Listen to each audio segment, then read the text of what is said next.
Welcome back to My View. Well, we love getting your questions each week, and sometimes we're inspired to get the answers straight from the source. Jane asked, what is the RNC doing now to be certain the election is fair in 2028? Did you leave a roadmap for their success?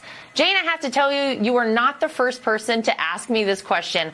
I think the number one concern I heard during my time as RNC co-chair was that people weren't sure they could trust our elections. That is so sad because our country relies on having free, fair, and transparent elections. Now, I do think we restored some much-needed confidence in our elections in 2024, but we certainly can't take our foot off the gas. What we learned in 2024 that worked was being on offense, not defense. We were proactive in seeking out areas prior to the first vote ever being cast that were concerning.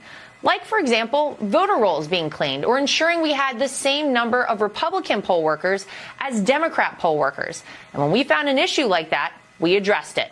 We also ensured that every time a vote was cast and counted, we had eyes in the room for full transparency. And that required an enormous volunteer effort of 230,000 people all over the country.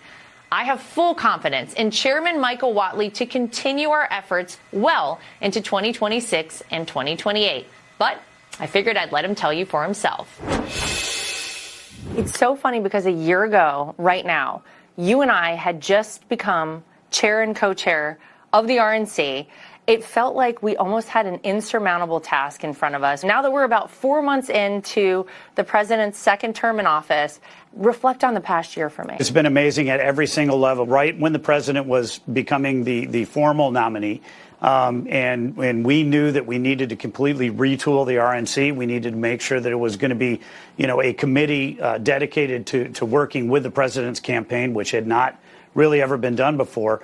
We knew that we were fighting history. We were going to make the biggest political comeback ever, but the RNC needed to be remodeled. I'll never forget, I had a conversation with him the day after the debate that he had with Joe Biden, and I said, sir, you really do have the opportunity here to have, honestly, the most transformational term since Ronald Reagan's first term.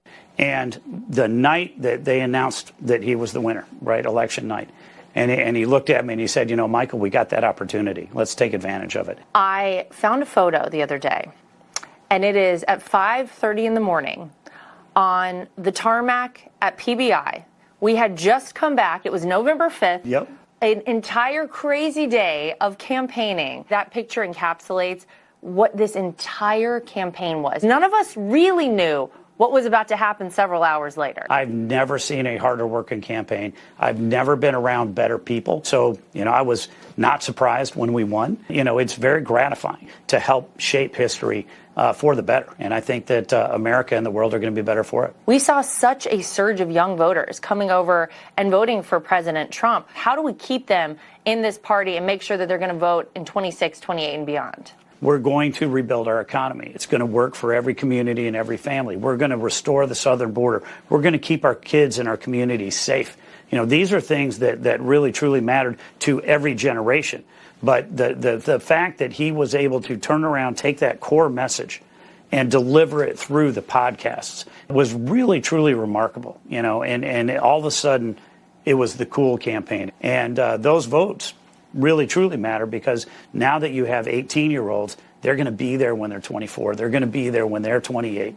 And that really does give us an opportunity to kind of build that coalition for the long term. Maybe give me your sense as chairman of the difference right now between the Republican Party and the Democrat Party. The Republican Party is talking to the voters, and we're talking to them about the issues that they care about. Think about family. Think about community. Right now, the Democratic Party is in free fall. Right? They absolutely are rudderless. They're leaderless. Joe Biden and Kamala Harris, they were terrible messengers, but they had a terrible message, and they are really the party right now of inflationary spending, waste, fraud, and abuse, open borders, and a weak America. All they're doing is doubling down on the same failed agenda that they just ran on. These things are absolutely indefensible, and yet here they are fighting harder for that than they are their constituents. I think 2024 marked the first time for a lot of people that they felt like they could trust our electoral process. I think that was so big. It's get out the vote, protect the ballot, over and over and over again before voting started. We needed to make sure that we were in the room with attorneys and volunteers and poll workers anytime a vote was cast or counted. And then we needed to communicate that, right? We needed everybody to understand that their vote was going to be protected. On the flip side was that if you cheat or you help somebody else cheat, then we are going to prosecute you to the fullest extent of the law. It really did make a tremendous difference in terms of the outcome on Election Day. And going forward, looking at 2026, looking at 2028, are you guys going to have an operation like that here as well? Absolutely. That needs to be a bedrock foundation of the RNC going forward. The four key principles that we see are that only American citizens can vote. You have to have voter ID. States need to clean up their voter roll, and you want basic protections for mail-in ballots. The Democrats are fighting us on all of those. The American people want them. We're going to keep this program up and running, and it's going to be a critical part of everything we do going forward. What is it you're taking from 2024, from that election, as you're looking at the midterms, and maybe talk about some of the, red states that might feel a little uncomfortable and the blue states that we think we have a better chance in for Republicans? I feel like we've got a very real opportunity here, right? So the Senate map feels pretty good. We've got, tough holds in Maine and North Carolina and Kentucky. We've got great pickup opportunities in places like New Hampshire and Georgia and Michigan. The House, it's too close. Right. We have a 5-seat majority in the House. We need a better majority to be able to work with the president and his team on the legislative agenda going forward. Speaker Johnson and Senator Thune are doing fantastic jobs with the narrow margins that they have, but we need to be able to expand it. And though the RNC is looking forward, there are still some traces of the past. If we keep walking down this way, I thought maybe you'd gotten rid of all remnants of me around here, but it's not true. Nope, not at all. Because here we are, up on the wall. There it is.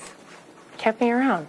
Yeah, this place does really well when we have a lot of people. We had probably 90% of our staff that went into the camp, right, into the White House or into the administration. So we're rebuilding, but we've got a really, really good core team already put together. What we want to do is make sure that we are seamless. With the president, we're here to support his agenda. We're here to support his candidates. Obviously, we want to win in the midterms. That's going to be absolutely essential for it. And while 2028 may seem an eternity away, I had to ask the question on everybody's mind. I think a lot of people turn immediately to 2028 and they say, well, what happens when Donald Trump isn't even involved anymore? We are the party of the working class. We are the party for every family, for every community. We're the common sense party. We're in a position now where we can have other candidates. And you think about our bench. You look at all of the people that we have, from the vice president to the cabinet members to governors to members of the Senate and members of Congress. We've got amazing candidates and potential, for 2028 and 2032 and 2036.